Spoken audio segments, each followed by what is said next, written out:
Assalamu alaikum everyone. Today we are going to discuss about queue. So what is queue?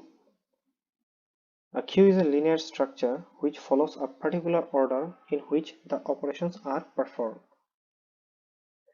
The order of a queue is FIFO, which means first in, first out.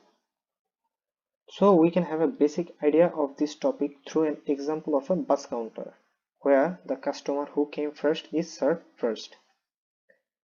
Now let's move forward to the components of queue. The first one is front, a variable which refers to first position in queue. The second one is rear, a variable which refers to last position in queue. The third one is element, a component which contains data. And the last one is max queue, a variable that describes maximum number of elements in a queue. Now let's see the operations of queue. The first one is make empty, which sets queue to an empty state. The second one is empty, which determines whether the queue is currently empty or not. The third one is full, which determines whether the queue is currently full or not. The fourth one is enqueue, which adds new item to the rear of the queue. And the last one is dequeue, which removes the item at the front of the queue and returns the item. Now let's see the algorithm and source code of the operations. At first, let's see the algorithm of make empty. If the front and the rear is equal to maximum size, then the queue is empty. On the right side, you can see the source code is given. Now, isEmpty function. If the front is equal to rear, then the queue is empty. And the source code is given on the right side. Now, isFull. If the rear is equal to the maximum size, then the queue is full. There's also the source code is given. Now we are going to learn how to work enqueue function. Let's see. First, we check that the queue is full or not. If the queue is full, produce overflow, error and exist. If the queue is not full, then the first element is added at the front and rear pointer is incremented to the next empty space. Next element added to the rear and the rear is incremented to the next empty space. More elements are added in the same manner until the queue is full. Now let's see an example. This is a counter. At the first, the font is pointing at the null. We added the first man to the font, then we added the second man, then the third man, then the fourth man and fifth man in the rear. And the rear pointer is pointing in the null or empty space. Now let's have a look on the source code of the enqueue function. At first, we initializing the queue. Then we check if the queue is full. If it will returns true, the function will terminate. If it will return false, we increment the rear pointer and then add the data to the rear. Now let's have a look on the delete or dequeue function. At first, we will check the queue is empty or not. If the queue is empty, produce underflow, error and exist. If the queue is not empty, access the data pointing at the font.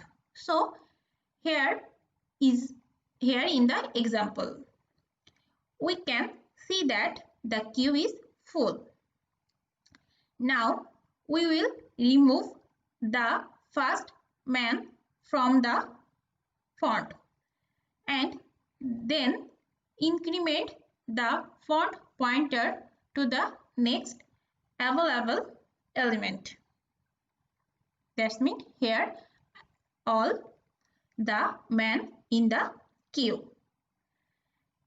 And at last the font will be pointing to the null or empty space.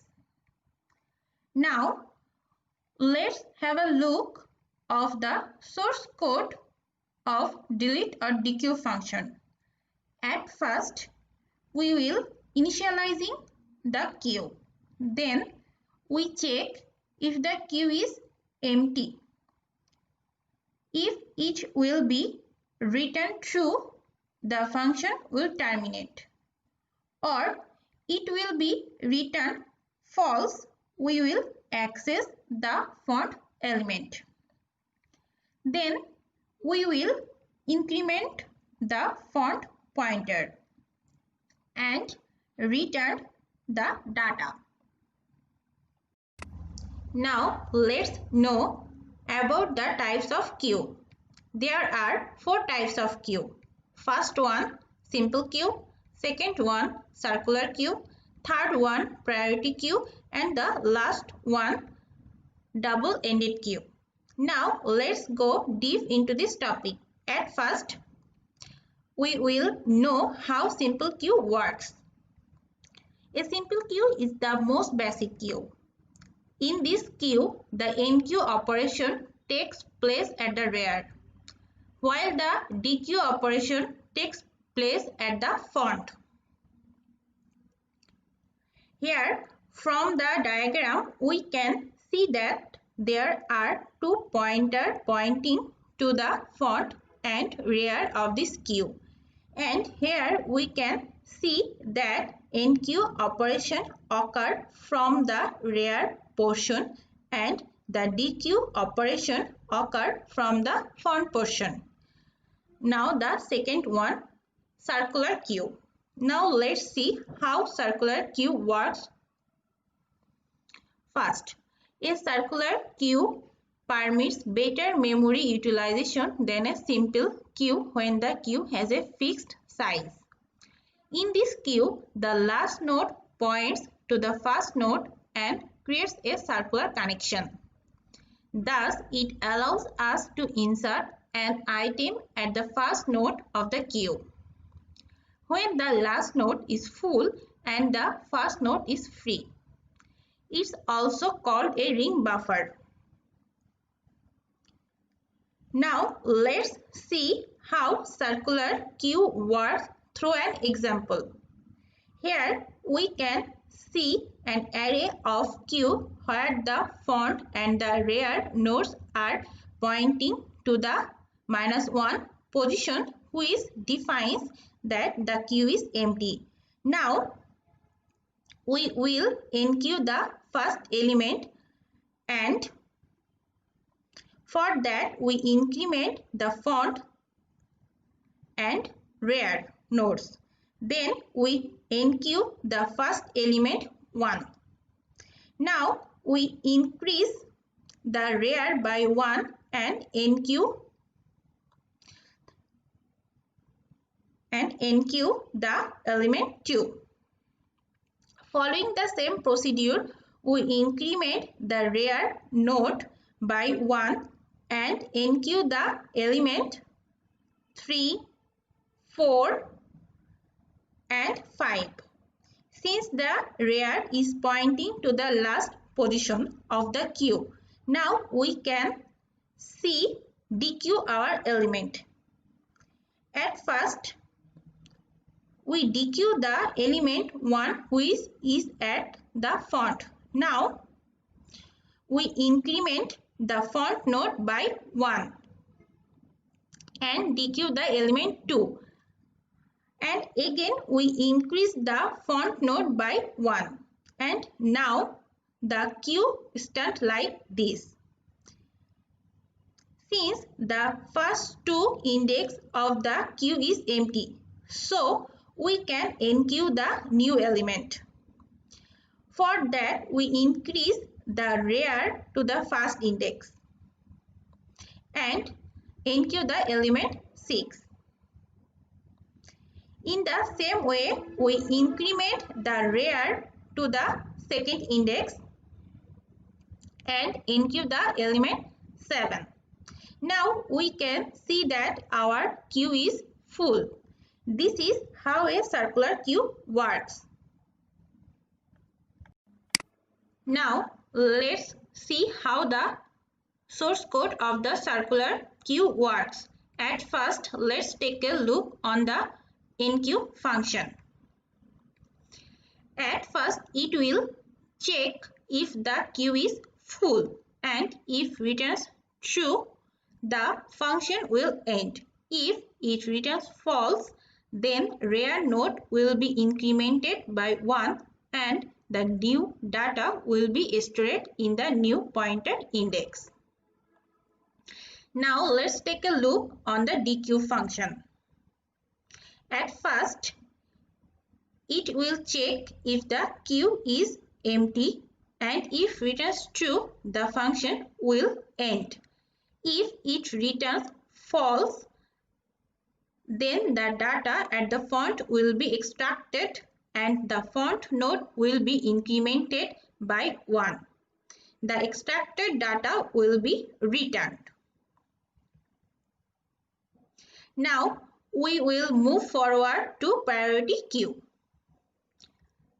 A priority queue is a special kind of queue in which each item has a predefined priority of service. In this queue, the enqueue operation takes place at the rear in the order of arrival of the items, while the dequeue operation takes place at the front based on the priority of the items. That is to say that an item with a high priority will be dequeued before an item with a low priority. In the case when two or more items have the same priority, then they will be dequeued in the order of their arrival. Hence, it may or may not strictly follow the FIFO rule. That means its use in interrupt handling, Prim's algorithm, DeCoster's algorithm, A-star search algorithm, heap sort, and Huffman code generation.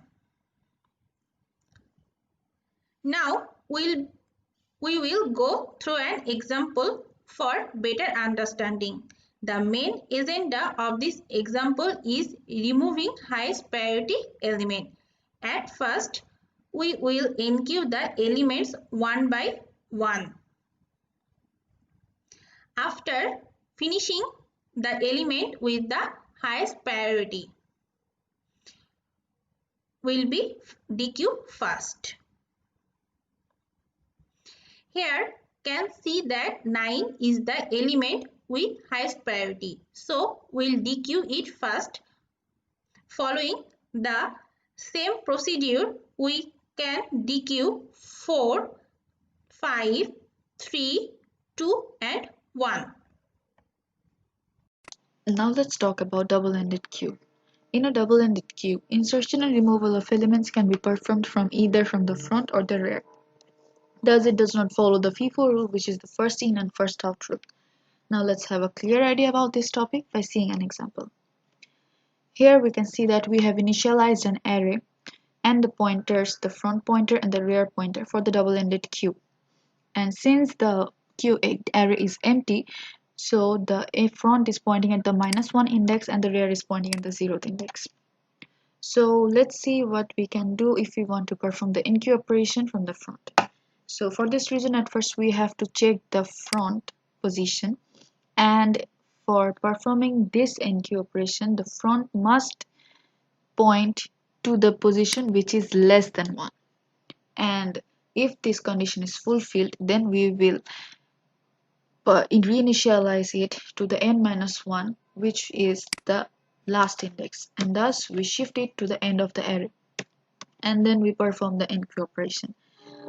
This is how we can perform an NQ operation from the front. And now let's see what we can do if we want to perform an NQ operation from the rear.